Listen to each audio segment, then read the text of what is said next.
good to see all of you. This is my first big gathering of the new year. So I've had lots of meetings with 1s and 2 people. So thank you for joining us. And at the same time, I'm really excited that there's a small number of you. So we're not at 60 or 70 as we typically have. It's nice to have a smaller group so I can actually see your faces. It's really nice. And so I hope that this is an intimate way for you to ask some questions and to just try to understand a little bit more about what Georgetown is all about. So that's our goal. This is me. I've been teaching for quite some time.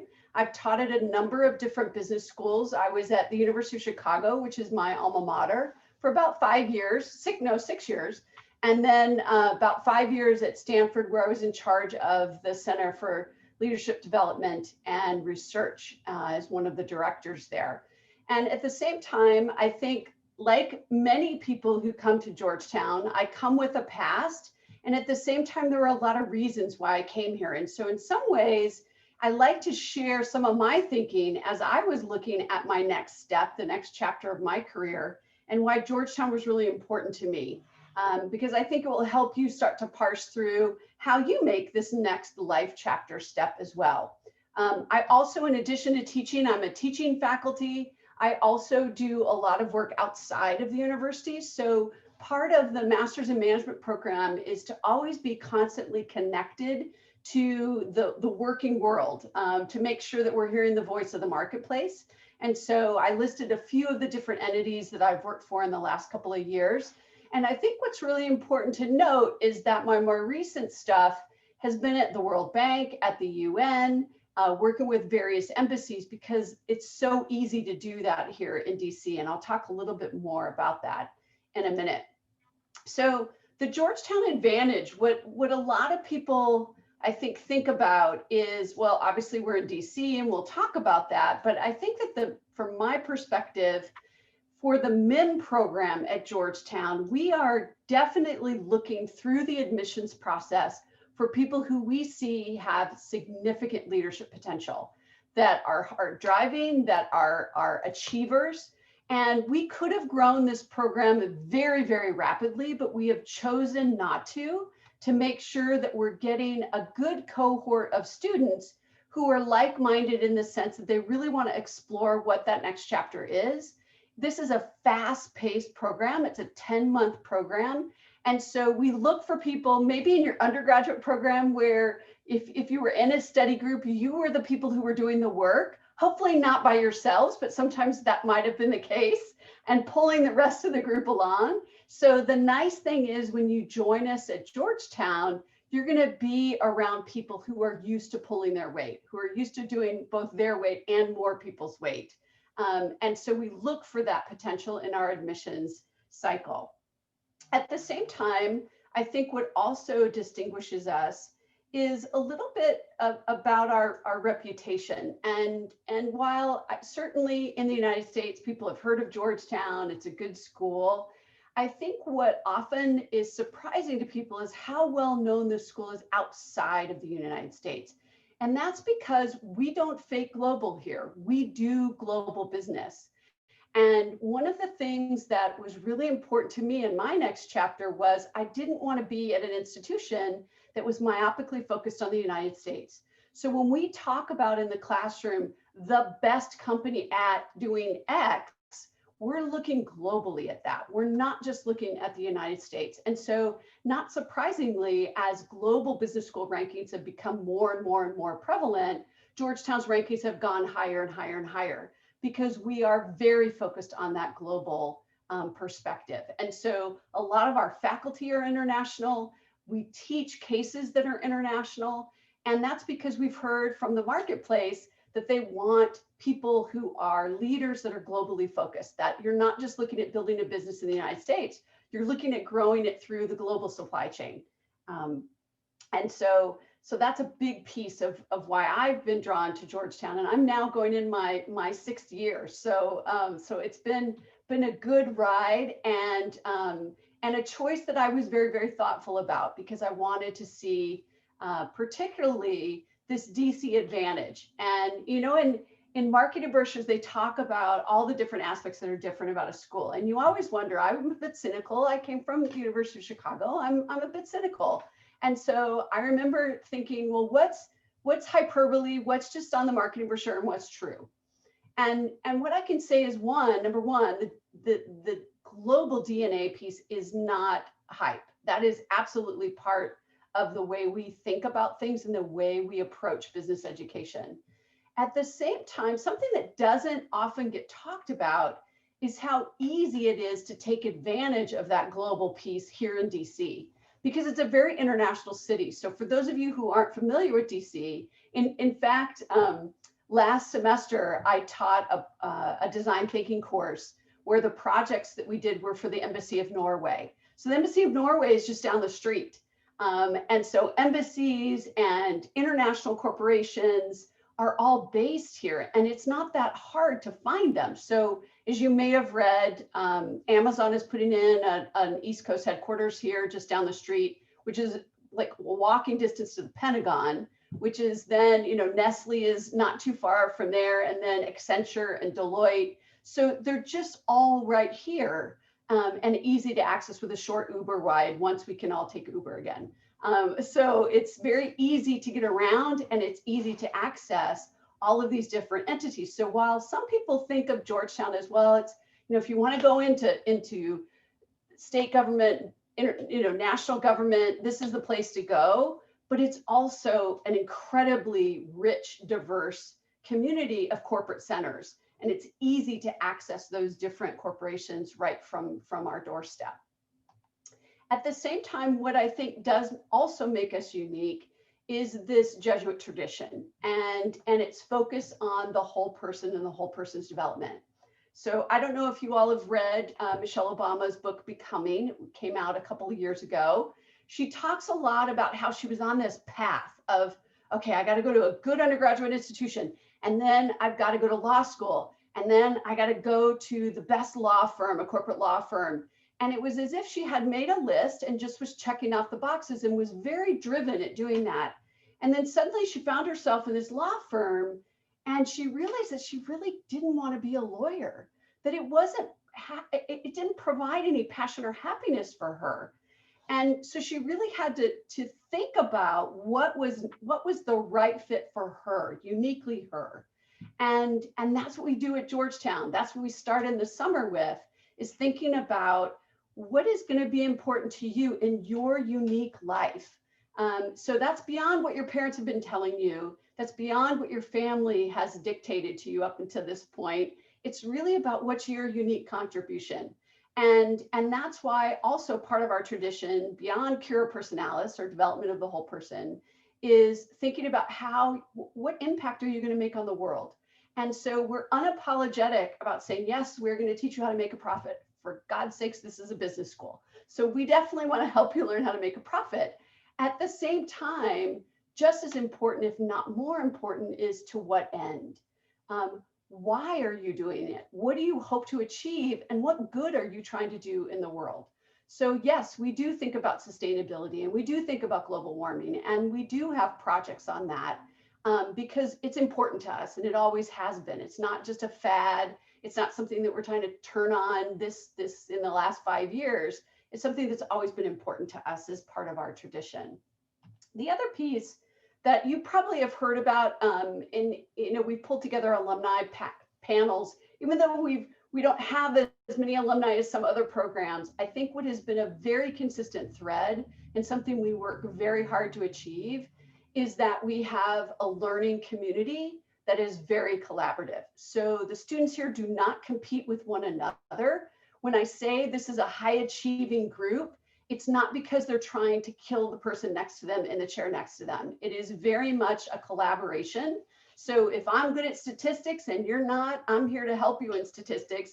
And if you're good at marketing and I'm not, you're here to help me in marketing. So it really is a team event, and teams and study groups are very fundamentally important to us. And at the same time, we don't just throw you in a team and expect you to just create a high performing team. We start with one of our first classes is how to develop a high performing team. And we nurture that behavior and also that skill set so that when you leave, you know how to do that. You know how to start with any group of individuals and help them develop into a high-performing team. At the same time, we do a lot of work with our alumni, and I mean alumni from McDonough. So this is actually from the Leadership Challenge, which is the final exam to the Leadership Communications course. We bring in people who are currently in roles, senior roles at Deloitte and at Accenture. And we had, I think Patrick here is from Bloomberg out of New York City. He flew down for this. So we integrate alumni into your experience as part of the teaching that you get. So it's not just oldie moldies like me sitting in the classroom with you, teaching you about things. It's people who are out in the ground running businesses who come back in and help us make sure that the classroom is this very special place. And so this is, I hope that we get to have a picture of our class of 2021. We're actually excited that the mayor of DC is allowing us to do hybrid classes. And we had a hybrid class last semester, and we're excited that we're going to get to continue that. And the hope is that I'm still hoping that we all get vaccines so that our last mod we can do live and in person. So a couple of other quick things, because I know we want to open it up for questions. And that is, as you probably know, 10-month program. We have a focus on technology and innovation in this particular curriculum, which includes some pretty important elements around global experiences. So this is the program as it looks right now. We've still got a couple of tweaks. We're still looking at the global business experience, and we may be moving it more solidly into the spring.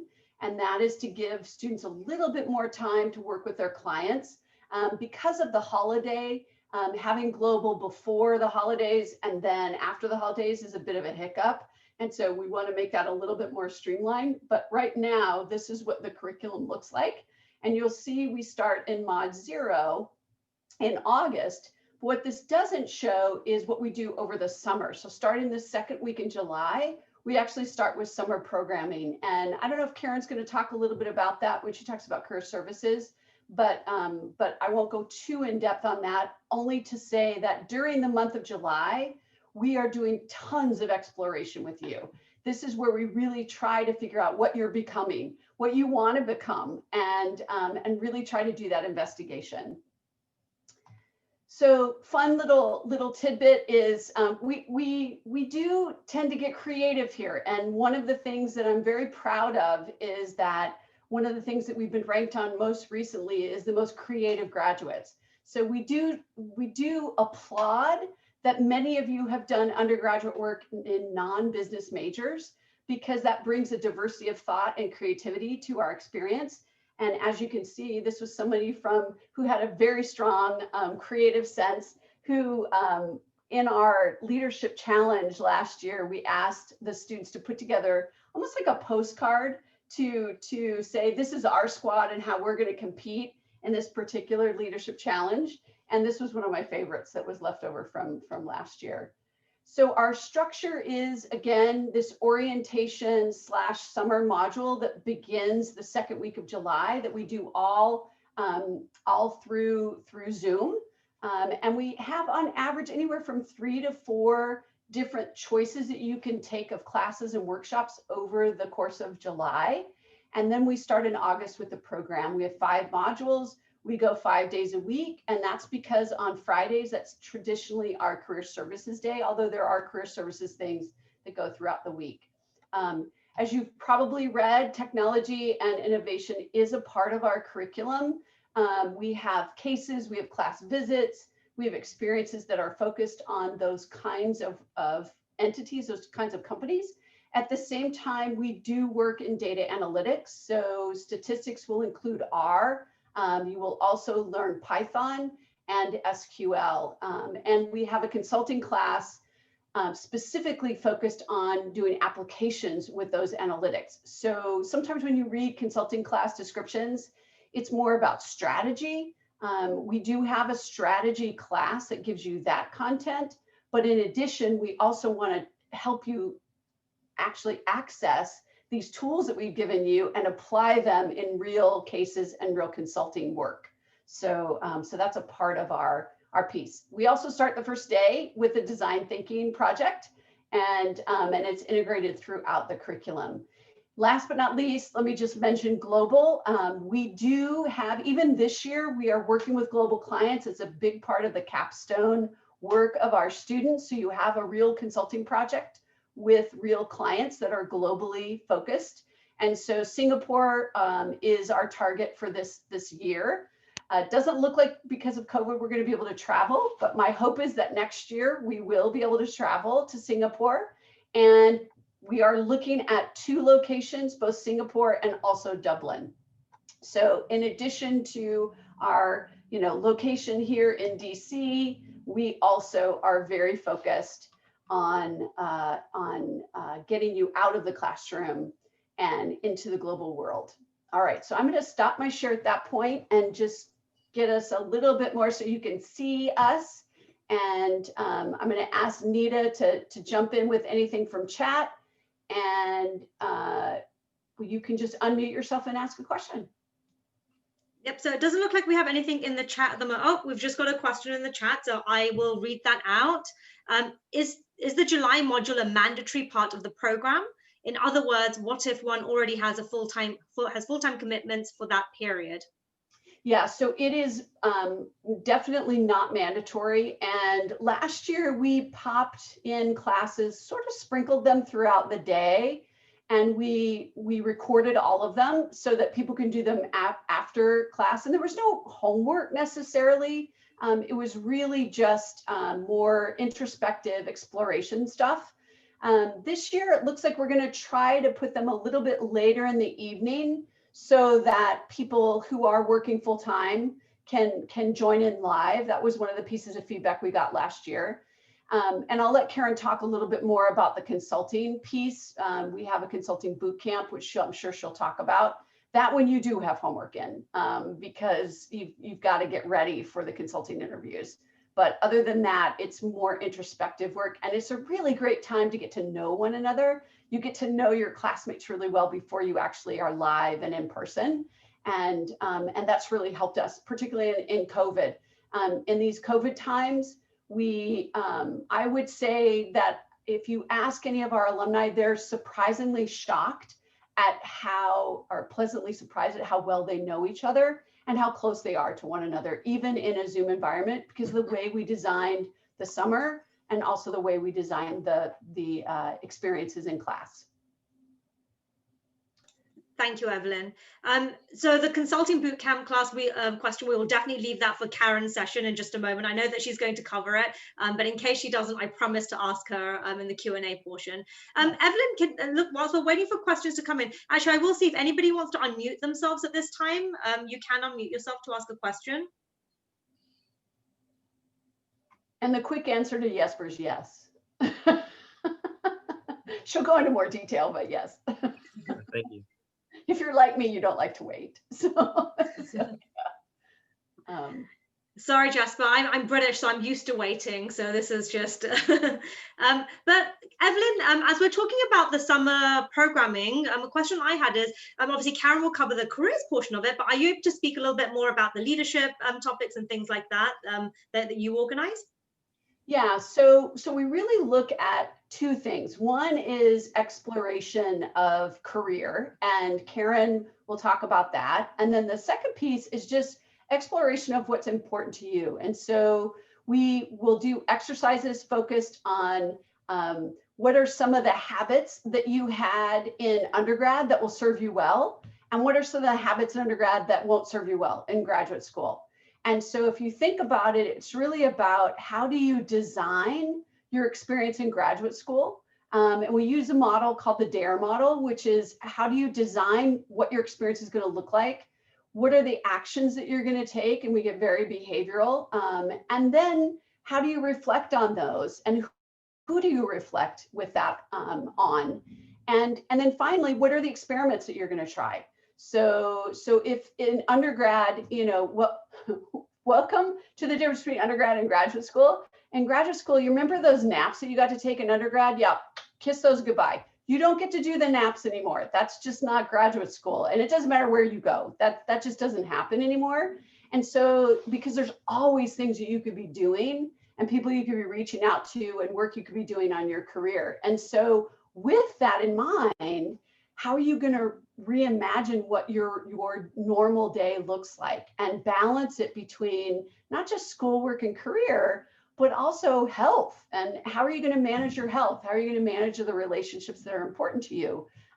And, you know, folks that aren't in graduate school, that you still want to stay connected to, how are you going to manage those relationships as you go through this process? And so we really look at a very holistic framework, and how are you going to dare to be different going into this experience? And at the same time, how are you going to coach one another through this and provide really rich feedback? So a part of this is giving and receiving feedback, and creating this collaborative culture is part of being open and comfortable with giving and receiving feedback. And so we talk about that. We talk about grit and resilience. What does the science of positivity tell us about routines that are going to be really important to you as you go through this process, that are going to help you be gritty and resilient? Because it is a hard slog. You know, any master's program that's worth its weight is difficult, right? And so it is a lot, but at the same time, what we're preparing you for are leadership roles. And leaders don't take naps in the afternoon typically. And so we're getting your muscles geared up for that faster pace. And at the same time, we want to make sure that that fast pace is choiceful, that you're not doing things that you're hurting yourself by doing, and that you're engaged and motivated because of the things you want to do. Now, that's not to say that you're going to love every class. Let's be realistic. You're not. And at the same time, what are the ways that you can manage through that and help each other climb the mountain and climb the hill that you need to get over? So we're very much focused on cognitive choices, and, you know, what are the choices I have in front of me, and what are the choices I want to make? And so yeah, long-winded answer to what we work on in the summer. Thank you, Evelyn. So we have a couple of other careers related questions that have come up that I will ask Karen in our next session, which starts just in a couple of minutes. But the first part of the first question, Evelyn, I think is definitely for you. Are classes from 9 a.m. to 5 p.m. every day? So no, and we design our curriculum a certain way because we want people to be able to take advantage of DC and the opportunity to do internships. So in the fall, our classes don't start typically until 1 o'clock or 2 o'clock, and they go through the afternoon. So the morning is for internships, for exercise, for really managing your day and getting a jump start on your day.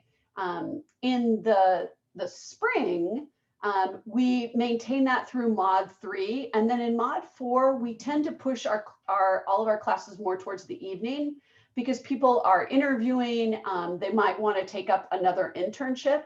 And so it really allows you to manage your time. And that's why, again, choice making is really important. So yes, could you sleep in until 12 o'clock, roll out of bed, and then scoot to class with bedhead? Yes, you can. And most of our students choose not to do that because there's a lot of other things you can be doing. And so I want to suggest that depending upon your acclimation strategy, if quant is really easy for you, you may want to sign up for an internship in the fall. If quant is going to be a big challenge for you, then you might want to hold off on the internship and give yourself extra time to do the studying you need to do in the morning before you walk into statistics or into accounting. So it's, you know, I want to suggest that there's not one way for you to go through this program. It's just being very thoughtful about what's going to help you blossom. And, you know, we've had students who've done 2 internships at a time and done the program in the fall because the quant was relatively easy for them and they really wanted to use that time to explore different avenues. I'm thinking of this one student who he did a startup. He did an internship at a startup and he did an internship at the Department of Commerce. Talk about, you know, pivotal opposites of experiences, but he wanted to figure out what his next step was. And he thought the only way he could do it was to get beyond the brochures and just jump in. And I'm pleased to say he's now at a private equity firm. He decided that he didn't really want to go either way, but he loved the work with the startups, and he got to work with them in a different way, more through the financing arm. So, so all of that through, I think, some very thoughtful exploration. Thank you, Evelyn. So it looks like the other questions that have come through are also more careers related. So to everybody else that's written a question, I promise that I will ask your questions at the beginning of our Q&A part of the next programming with Karen. But Evelyn, thank you ever so much for your time today, for helping to answer questions, and for that wonderful overview as well of Georgetown and of our Master of Science in Management program. Yeah, thank you all. And certainly if you have any additional questions, feel free to shoot me an email. Good luck with your choice making. Wonderful. So I will now hand the floor over to Karen Quagu, who is our Director of Career Services. Karen will start with a brief overview of career services, and then we will jump straight into that Q&A portion. And we already have a good lineup of questions to start with. So over to you, Karen. Okay, great. Well, I'm very excited to see all of you who have joined this meeting. I know that some of you participated in some earlier sessions. I recognize your names. I also have had the privilege of reading your admissions application. So I'm very excited that you are in process of joining the program. So I saw some of your questions in the chat. I think I'll be able to answer them a bit as we go, and of course at the end. And I want to just talk a little bit about me and what I can do as far as supporting your career search. My background is really in recruiting. So I know what it looks like to be the employer on the other side of that stack of resumes. And I think that's where I can add a lot of value, is to be able to give you ideas and suggestions for how to tell your story more effectively, and how to catch someone's eye when you're applying. When, early in my career, my recruiting was actually to find volunteers and find students to study abroad. Having had the opportunity at a young age, because my dad was in the Air Force, to travel and live overseas, I found it really surprising that I actually had to work so hard to convince people to go overseas and learn foreign languages, something that I enjoy quite a bit. And I learned a lot of skills, and I met a lot of interesting people. But it also sort of ties back to what Evelyn was saying earlier about why did I want to join Georgetown. I really found that one theme in my career was education, another theme was global. And so I thought that Georgetown McDonough really fit the bill there, and that this job allows me to have a mission, to use my skills, to work in an educational setting, helping people achieve their potential, and to feel like I'm working for an organization I can feel good about. But I'm also really, really excited to work with international students, to work with students who are interested in global careers, and to support that whole philosophy. So I'm very pleased to be here myself, and to take the skills that I've learned to make a difference for you. My jobs ended up being very interesting, and one of the things we'll talk a lot about in careers is what it is you want to do. So I didn't have a straight path. I'm not one of those people who woke up one morning and knew what I wanted to do the rest of my life. I had to do a lot of exploration. It's more looking back that I can see the common themes. So I'm hoping as a career coach, I can help you identify those as you go. So my theme is recruiting. I've done that in many organizations. I've helped start a business.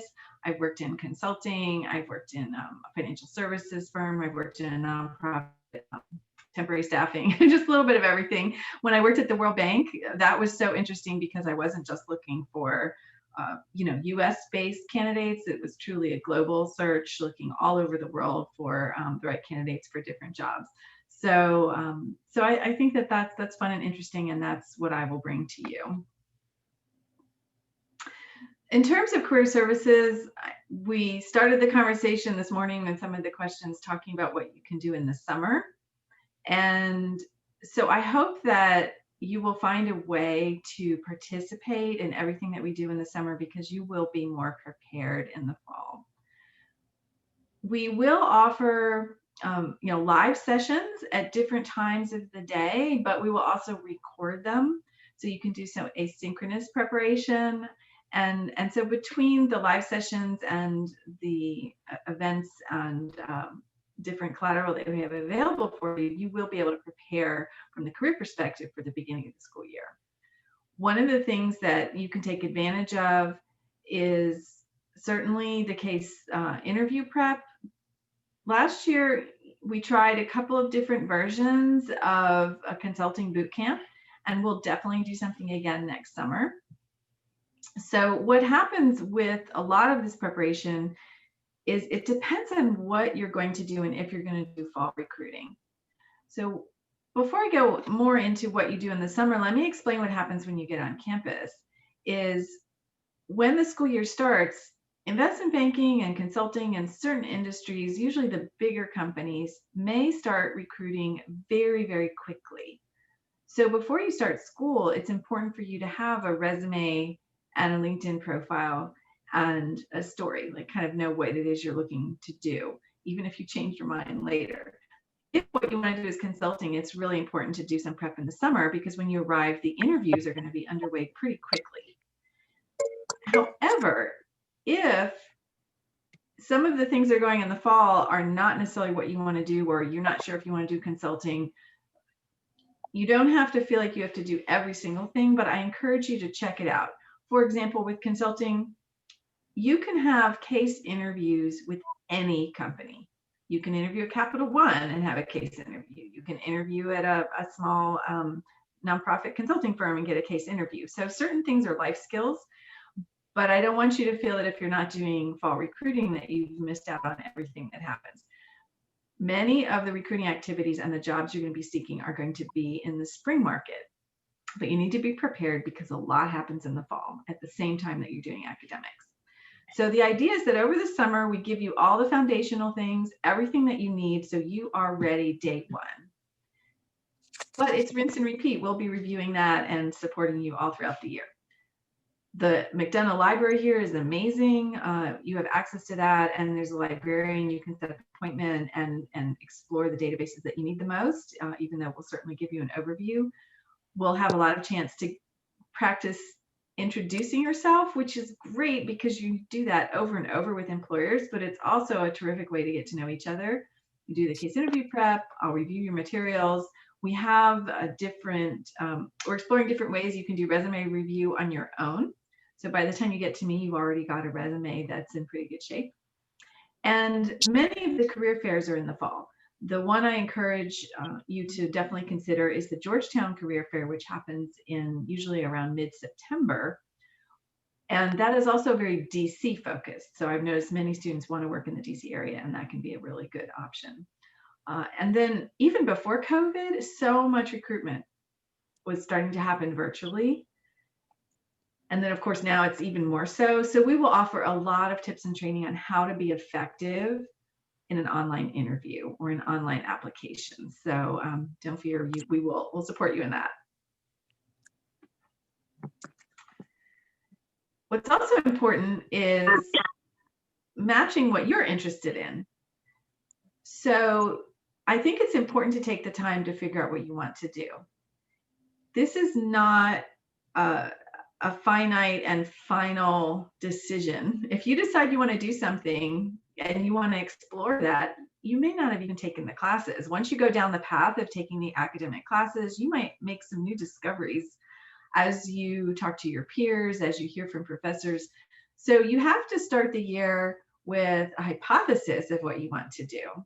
And we have a model that will help you get there. But that's something you want to revisit as you go along. And I'll be right there with you as you clarify your career options. Once you have your hypothesis, I think I would like to do a certain thing, and you're talking about where you want to do it and who you might want to talk to. One of the things that we'll be doing together is strategizing about how to use LinkedIn, how to identify alumni, how to approach them, what kind of jobs are available. You want to come up with a target list of companies and a target list of people that you're going to want to reach out to. Networking is super important. You could apply for 1,000 jobs and just send in letters, or you could really work hard to cultivate relationships with companies that you're really interested in with alumni, and you'll notice that that networking will get you more of what you want in terms of the right job applications that are a fit for you. There are a lot of different ways to tell your story, and that sounds easy and you can really get stuck on this. So we'll spend a lot of time figuring out what it is you want, how you want to express yourself. What people know about you is more factual. If you think about what they see in a resume or what they might see on LinkedIn, they know where you went to school, they know where you studied, they know maybe if you had an internship and if you speak a foreign language. What they don't know is why. So part of telling your story is showing your motivation, your interest, and your reasoning. Why did you decide to get a master's degree? Why are you interested in this particular career field? There are so many campus events that some of this is really coming down to choices. Do you study? Do you go to an event? What events are going to be most fruitful for you? I'm happy to review all of that with you. If you're debating between career fairs or joining a club or doing a career event, I can help you decide what's going to be a fit for you. I also, as I mentioned earlier, have a special interest in supporting international students. And I want to make sure if you're an international student, you know that you will have a lot of attention to what you need. The campus resources are vast, but I'll also work with you one-on-one on what's important to you, and whether it's working in the US or working globally or having a certain kind of job, and we'll strategize and figure out the best way to do that and to meet your needs depending on your work authorization situation and so on. We bring alumni in to give presentations, and I'll be sure to help you navigate that particular path. So what's wonderful is getting to know each other. You're a very global group with a lot of different backgrounds. And our alumni, Evelyn mentioned the collaboration. I find that you don't have to find an alum who did this particular program. You could find someone who went to the Georgetown Law School or a completely different program. And because you're part of Georgetown, chances are they're going to be willing to talk to you. So I think the Georgetown network is really phenomenal and will make a big difference. So as you're trying to figure out what works for you and your career strategy, I'm available for office hours. Well, first of all, I'm available in the summer. You'll all have time with me for a coaching session one-on-one before you even begin, and then throughout the school year. And then I'll have office hours and one-on-one coaching, and then I'll also have programming workshops on different topics that you may be interested in, about how to write a cover letter or how to network and that sort of thing. The clubs are another great way to get some additional experience, and those events are often on Fridays, but sometimes by joining the club, you get involved in newsletters and you can gain some leadership experiences as well. So I've put some examples of clubs that you may be interested in. If you've never heard of Net Impact, I encourage you to look into that, because it's basically how you use your business skills to do good. So Net Impact can include government, international development, nonprofit, corporate social responsibility, and many other topics. And I mentioned that it's great to be part of the MiM program, which is small and you get to know each other, but we're also part of the McDonough School of Business, and there are a lot of school-wide activities on career events. And so I hope you'll feel really part of a community. So you have our program, you have the business school, and you have all of Georgetown that will offer you different opportunities you can choose from that meet your needs, whether you're doing early recruiting or spring recruiting, whether you know exactly what you want to do or you're exploring a few different areas. We'll help you get there. I was looking at some of the questions. One of the questions that came up was about pre-internships. Some students have had internships before, and if you need any guidance on applying for those, I'll be available. But most students kind of are down that road before they ever talk to me. But that's something certainly that you can consider. Okay.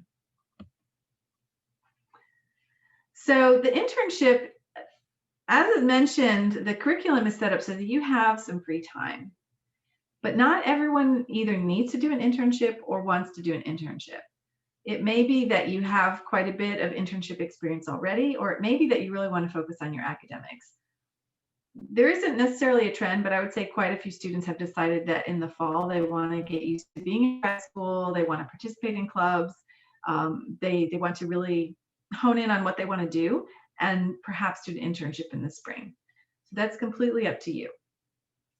The challenge is the amount of hours. It's much easier now virtually to do a part-time internship. So you may feel that you can handle 5 hours a week, and the employer may want 20 hours a week.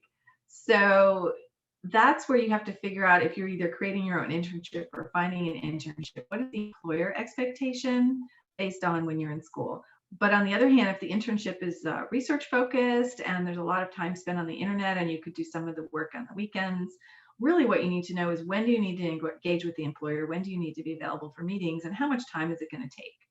So you may be able to find an internship that's between 5 and 15 hours perhaps, and be able to fit that in. But having a fall internship is not for everyone. And many students do choose to either try to do one before starting school or after the new year. But if you are thinking that you want to do marketing, but you've never done marketing, this might be a good chance to try it out in an internship and see if that's what you want to do full time. Or if you know you want to do it, but you don't have the experience, that will give you a leg up because you'll get some experience you can talk about. Also, if you're an international student, you have to be careful in that you may not be eligible for all the things you wish to do, because you cannot work off campus in an internship during your first academic year. However, there are many other ways to get similar kinds of experience. You can be a grad student or a grad assistant on campus. And I encourage everyone to look at Business for Impact, which will have a lot of graduate assistant, project, internship type of activities. But there are also lots of case competitions, and you can spend time over the break, doing LinkedIn Learning. You can, start a blog. There are a lot of different things that you can do to gain experience. But the academics is super important. You want to make sure that you're mastering what you're supposed to be studying and the skills you're supposed to be learning. So I would say that wherever you're on the spectrum of wanting an internship, talk to me. I'll help you find something that is really custom fit for you. The question I get the most, that I find the hardest to answer, is, well, where did everybody get a job, and what can I do something similar? Everyone is completely different in terms of their background and where they wanted to go. But here's some examples of companies where students have found jobs. So, for example, just to give you some idea of how different the students are, one of our alumni, her undergraduate was in psychology, and she's fluent in Arabic and French and English, and she got a job with PwC in the Middle East. Another student had an engineering undergrad, and he was an international student. During his time, he did a graduate assistantship in marketing strategy and consumer analytics. And then afterwards got a job in healthcare doing business analytics and project management. So the backgrounds of everyone coming in are quite different, and where everyone exits and gets a job is quite different. But certainly we know that a business analyst or data analyst are two areas that are very common paths. And so, we'll work together in terms of what you're interested in doing, but also identifying companies and jobs. We do weekly announcements, and we have different ways to get the word out as I learn about opportunities as well. So it's really working in tandem. You decide what you want to do, and we'll work together to help you get there. As far as the current class of students, which also will be the students who will soon be alumni who you'll be interacting with, many students seem to want to either be in the DC area or be on the East Coast or West Coast. And that also tends to be where we have most of our alumni. So that aligns very nicely. And you can see for some of the examples that I have here that students are interested in quite different functions and industries. For example, in the current class, there's one person who's a performing artist, and she's doing the MiM program because she wants to learn the business skills to actually run a theater one day. I know that we have one student who has her undergraduate degree in neuroscience, but she's a volleyball player and is quite interested in sports. And so she's doing an internship now with a sports marketing company to see if that would be a fit for her. There is also a fairly big contingent, even now in January, of students who are a little bit undecided about what they want to do and who are changing their minds as they're taking classes and learning more. So this career clarification that we've talked about is something that you will do throughout the year, and I'm available to help you do that. So I'm really, really excited to learn about what you want to do and how the MiM program will help you get there and how we can work together on the career goals that you have. Perfect. Well, thank you, Karen, so much. We've had some questions come through from the first chat that I'll read out. To everybody else in the audience, as you have questions, please do write them in the chat feature as well. Just one thing that I did want to mention, Karen, about the internship piece for international students, because we've had a number of questions come through from that. So it is possible, so Karen mentioned, doing internships in different ways that international students can do it. And so it is possible for students, international students, to do off-campus internships, but you do have to use your OPT hours for that. And we do have a current student doing that as well at the moment. So just something to bear in mind. Okay, so going back to Marianne's question, for international students, who are looking to get qualify for the 3 years of OPT, do they have to secure a job in a science related field after graduation? So first of all, with regard to CPT and OPT and work authorization, we all do our best to be really well informed, but because we're not immigration lawyers and it's not our specialty area, I want you to know that you have the Office of Global Services, and that is what they do full-time for a living, and they will answer all your questions. Because one of the things that happens is your eligibility for work and different options that you have may depend on whether you did an undergraduate degree in the US or not, and whether you're in the US now, and different personal considerations. So, essentially, everyone has that 1 year of OPT after graduation, but in order to get the STEM OPT, you have to have the STEM degree, and the job has to be in the category of a STEM related job. Now, as far as who decides that and whether it's eligible, I think that some jobs will be more obvious than others, but you do have to have a STEM related job in order to have the STEM OPT. That is my understanding. Wonderful, thank you. Okay, so the next question, will we have access to Georgetown's career services while searching for internships this coming summer after enrolling?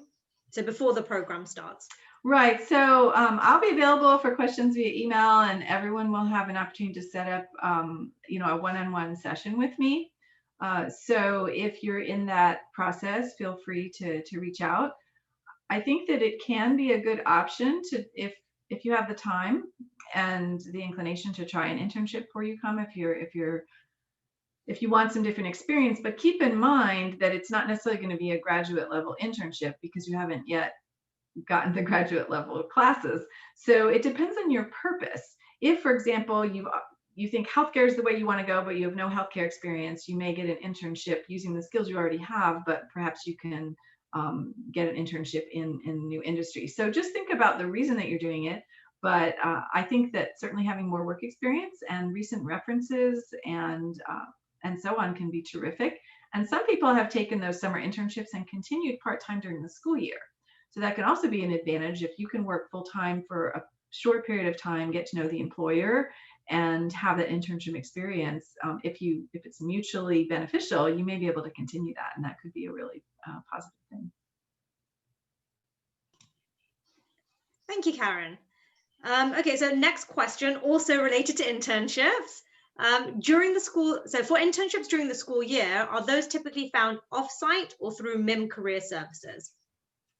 It's a real mix. I've seen many internships listed, in our various campus databases, and then we have our on-campus career fair where you can go and meet employers. But I think for an internship to have the most value, you want to make sure it really meets your needs. And so passively kind of looking for internships, you may not always find what you need, and I can help you really fine tune and look for not just Indeed or looking on Google, but if you are looking through, I don't know, women in energy because you're a woman who wants to go into energy, you're going to get a much more targeted list of organizations or contacts. And so think about what it is you want, and there may be specialty websites or people you can talk to sort of create your own opportunity or to hone in on something more targeted. Thank you, Karen. Next question. Does the Office of Career Services offer any services to students after graduation? Yes. Career Services is still available to you, especially, I mean, realistically, given the uncertainty in the economy and the pandemic and everything, it's a tough job market. So, if you graduate without a job, of course, we'll still keep working together. And many students have found that doing a summer internship after graduation is a really good stopgap if you happen to be in that situation. But even if it's a year or two down the road and you decide to change jobs, you can reach out and get some advice from Career Services. So there are not any other questions in the chat feature. I just wanted to invite anybody, if you'd like to ask a question, you can unmute yourself at this moment.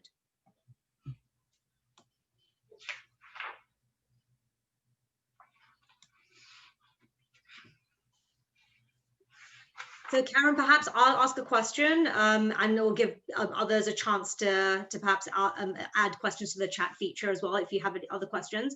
But one of the questions that we get a lot is folks asking us, how does the Georgetown Network support MiM students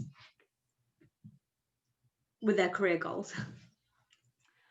Well, there are a number of alumni databases, and of course you can find alumni in LinkedIn, and I've mentioned before, I think the alumni are quite responsive. But more than that, I think the alumni are very engaged in campus activities. So Professor Williams has her leadership class, and alumni get involved in that. We have a number of panels through the clubs, through our career workshops, through the different initiatives and centers on campus. And very often it's open to everyone. So even if another school is doing an event, they may open it to everyone. So the alumni really, really like to engage.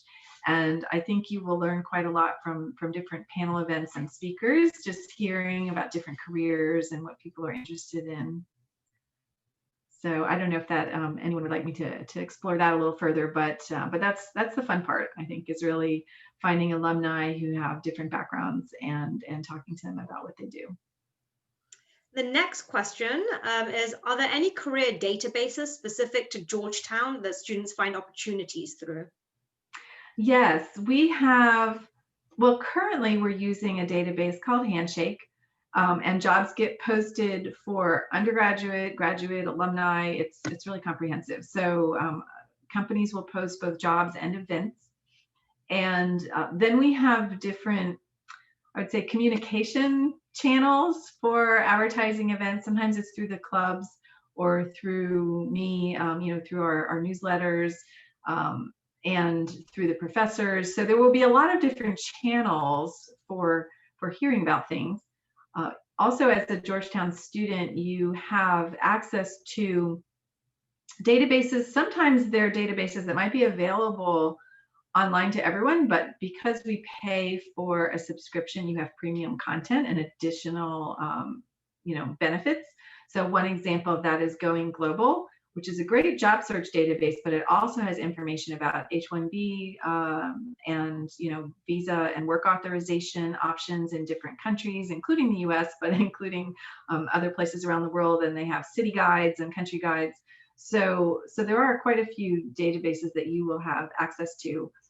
And it's not exactly a database, but back onto the career clarification, you will also have access to Career Leader, which is a career assessment tool that you can take and then get a report to help give you some ideas about your career path. Next question, are we able to access Handshake now with our Georgetown email? So this is before the program starts. I don't know if you can access it right now today, but you will be able to access it at some point in the summer whenever you're onboarded. There'll be a period where you will be using Handshake, and you will use that to make appointments with me, and you can already begin, entering your profile and so on. I just don't know exactly when that transition happens. And it is quite unique that we do it in the summer as well. Having the summer programming that helps students prepare for those career fairs in the fall time as well. Doesn't look like we have any other questions coming through, but Karen, one of the questions that I wanted to ask you is, we have a lot of students here that are interested in consulting careers, or at least they are at the moment. I guess, starting with that hypothesis, as you said, at the start of the program. But how do you think we prepare students for careers in consulting? I know that you've already mentioned some of those ways. Well, I think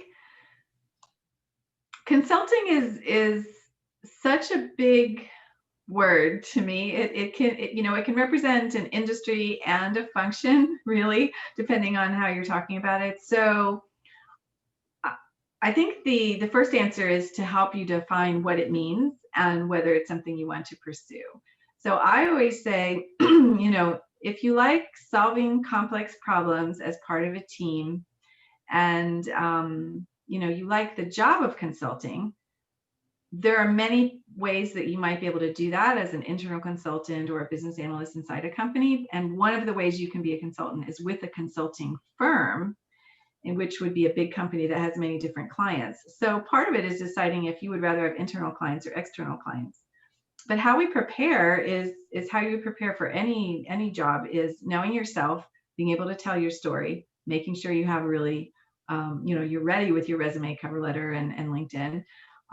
But then with consulting firms in particular, they barely take the time to do behavioral interviews at the beginning, and they go right into those case interviews. And so we will have a lot of preparation that you can take advantage of during the summer. But then we will have additional things once the school year begins. And what's important there is it can be tough because there's a part of the cases that can be quantitative, that you're like, well, gosh, I haven't even taken some of the classes yet. So one of the things you can do over the summer, if you don't have a quant background and you do want to pursue consulting, is to read some of the books, Crack the Case, Case in Point, to work on some of the the math or quant related things a little bit on your own to get a little bit up to speed. And so if you understand what it is those case interviews will include, then you can start preparing, because those interviews are very early. But that doesn't mean that's the only chance that you have to interview or to get into consulting is in the fall. It's just there's there's kind of a big wave of recruitment, so to speak. So we'll do everything we can. And but part of consulting is, I think, the ability to really be calm under pressure, to be a good communicator, to show leadership, to figure out how to show someone your thought process. And you'll get a lot of that in some of those early classes, even in Mod Zero, of practicing your presentation skills and being able to stand up and talk about it. So if you think about what a consulting firm needs, I think they need people who can really think critically, but who can a lot of times translate those difficult issues into different recommendations and help people work together to get them done. So it's not just one thing, it's really everything. And we have some specific workshops, but we'll also help you figure out what you can do on your own. And you'll be getting those soft skills or those leadership skills and those presentation skills from day one. Evelyn, did you want to jump in with any part of how the program prepares for that? Sure. I think we start off right away in the fall with statistics, and our statistics course is more than just regression, which is, typically in most business school programs, you're getting what is the first year of the core MBA curriculum. So most core MBA curriculums will include some kind of regression analysis, just so you can understand the statistics that you'll see in reading things in cases, et cetera. But in addition to that, we also teach you R, we also teach you Python, and SQL. And so those programming languages are becoming more and more important in entry-level consulting roles.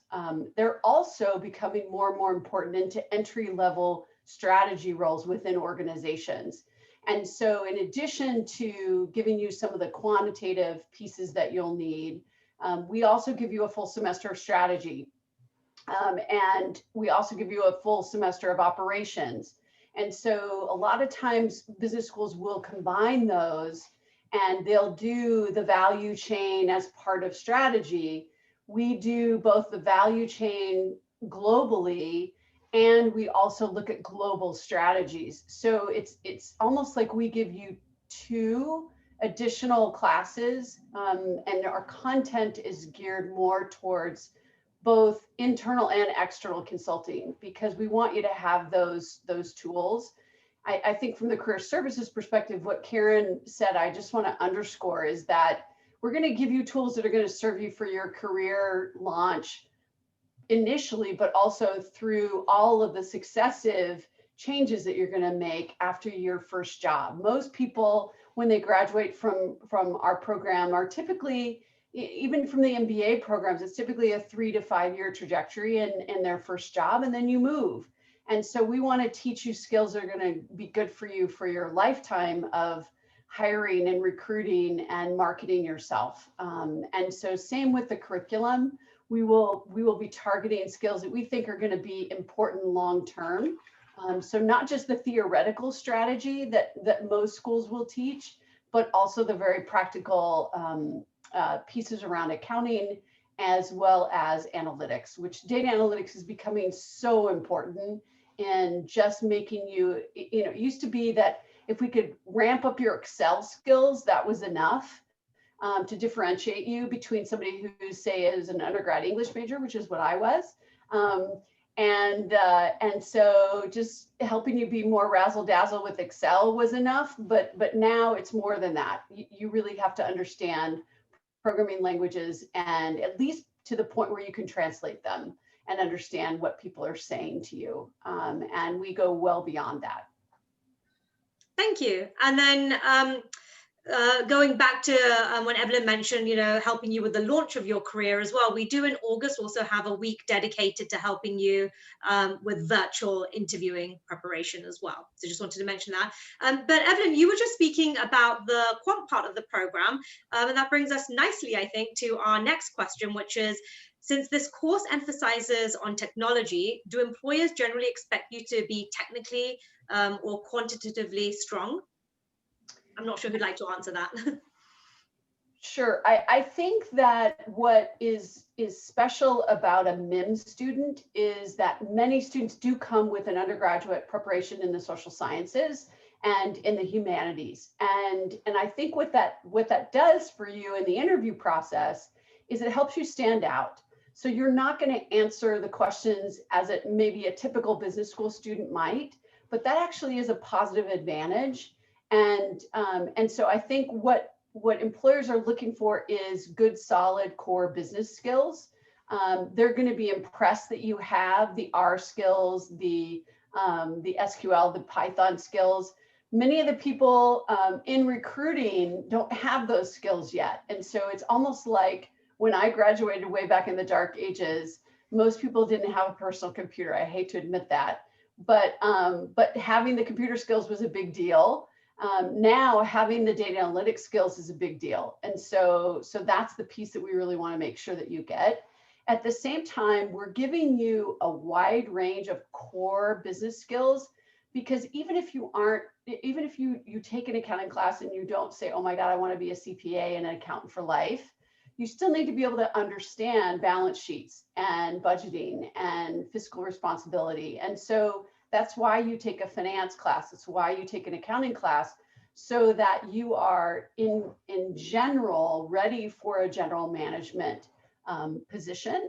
And at the same time, we expose you to all of this because who knows, maybe you are a burgeoning finance person and you absolutely love the finance classes. It's so fun in many ways sitting in my seat watching the evolution of you go through the program, because we start you with marketing. and people had never considered going into marketing. All of a sudden, Karthik Eastwar teaches marketing to you, and you're like, oh my God, I want to be a marketer. And then we put you in with Ricardo Ernst, who's also a fantastic professor who teaches operations, and suddenly you wanted to go, everybody wants to go into global supply chain. And so I think that that's the evolution of the program. And when Karen says many people waited until spring to really go into their career search hardcore, it's because they were still in this discovering phase and really becoming, trying to understand what they want to become. And that's perfectly fine. At the same time, there are some buses that leave, and you know, if you want KPMG or you want Bain or McKinsey, their bus is going to leave pretty early. And so that's why, rather than creating a huge academic program for you over the summer, we create instead a career exploration experience so that you can get some of the tools and tactical things that you're going to need, like your resume and your cover letters and those kinds of things, ready before the fall starts. So if you do want to jump on that bus and interview with Bain and McKinsey, you're prepared to do that. And to Karen's point, I just want to underscore the boot camp piece. Whether you want to be a consultant or not, more and more companies are really using the case interview method. So taking things and just stepping in and doing them over the summer is really important, because just as important as finding out what you like to do, it's important to find out what you don't like to do. And it's going to help you do that. So long-winded response to yes, people want quantitative skills. That's why we're a quantitatively heavy program. At the same time, our faculty, I want to say, have a liberal arts heart, because they recognize that for some of you, you haven't taken math since high school. And that calculus is pretty dark and web-like in your mind right now. And so we do have prep stuff over the summer for that. We have a Smartly program that you do that are modules that help you prepare. At the same time, one of the things that Karen mentioned was you get access to certain things as part of the student body. And one of those accesses that we pay extra for is for you to get into LinkedIn Learning. And LinkedIn Learning has amazing stuff to help you sort of dust out the cobwebs of your mathematical quantitative self, which you may have a very small portion of that remaining, but we will be expanding that as part of the program. And LinkedIn Learning is a way for those of you who might be anxious about jumping into statistics in the fall, can really avail yourself of all summer long and really get comfortable before you walk into that statistics class. Thank you. So we have two other questions that have come through. The first is for Karen, the second is for Evelyn. Karen, I'm not sure if you'll have the data for this question, but the question asks, how is the history of post-OPT work for international Georgetown alumni, i.e. permanent work visa? So the transition from OPT work to permanent visa. And again, I'm not sure that you have the data for that. Well, I think what I can say that is, in general, international students do as well as US students in terms of finding employment. What it's going to look like after a one-year program, and with the current economics and all of that, I feel like what we can offer you is helping figure out your options. I've had many students who who do fall recruiting, some do spring recruiting, and many students graduated and took temporary positions in this current pandemic, and they pretty much, so maybe it took them a little longer, maybe it took them 3 or 6 months, but then they've been able to turn that into something permanent. So it really depends, but I would say there's a good success rate. And the important thing is we are there to help all along the way based on your career goals. So I think the most important thing is to know that I'm there for you, we're there for you. As you have questions, I feel like what happens in the summer is I can help you prioritize. So at first you may feel like, oh my God, there's 100 things I could be doing. I'm like, what do you want? What are your skills? What is your first hypothesis of what you want to do? Okay, these are the 3 things you need to be doing. Don't worry about the other stuff. For example, when folks want to go into international development, I'm like, you know what? That recruiting doesn't happen until November, December. It's okay. Don't worry about that. Focus on the things that happen first. So it just depends on where you are. Some people have already a well-built out LinkedIn profile. I looked at all of your LinkedIn profiles when I looked at the application. Some people have barely started one, and so you're not all in the same spot career-wise as well as academic-wise. And some people, again, graduate with a business degree, they're going to step right into certain classes. Others of you might want to spend part of the summer and the fall really getting up to speed on some of those things. So I will help you figure out what's right for you because you have a certain amount of time and energy. So the most important thing is to engage. And and here's the irony. I find that many people say, oh, I'm not ready for a coaching appointment. I haven't done all these things. That's exactly when you should meet with me. Meet with me when you're stressed out and overwhelmed and don't know whether you should work on career stuff or academics, because I can help you get perspective and prioritize and say, okay, these are the first 2 things you need to do next. Just do those things and forget the rest and work on school. So, I can help you put that in perspective because I've got the long view. I know what happens all year long. And even if you feel like the world is crashing down and I think, what is the worst case scenario? Is that what if you wake up on May 1st and you don't have a job? Can you still get a job in June? Yes. I don't think you're going to be in that spot. But the absolute worst case scenario is that you can still find a job or an internship. It's just a matter of fine-tuning what's most important to you, and that's going to change and evolve. So I'm so excited to work with you on all of that. I think one thing that Karen, that I found in working with her this last year is she's really good at dealing with hot messes. So if you feel like I am just a hot mess when it comes to career services, just go schedule an appointment. That's that she's really good with, among other things, but in particular that. And I think people feel like they have to have everything neat and tidy and buttoned up before they come and schedule their appointment, and it's actually the opposite. So she's good at that.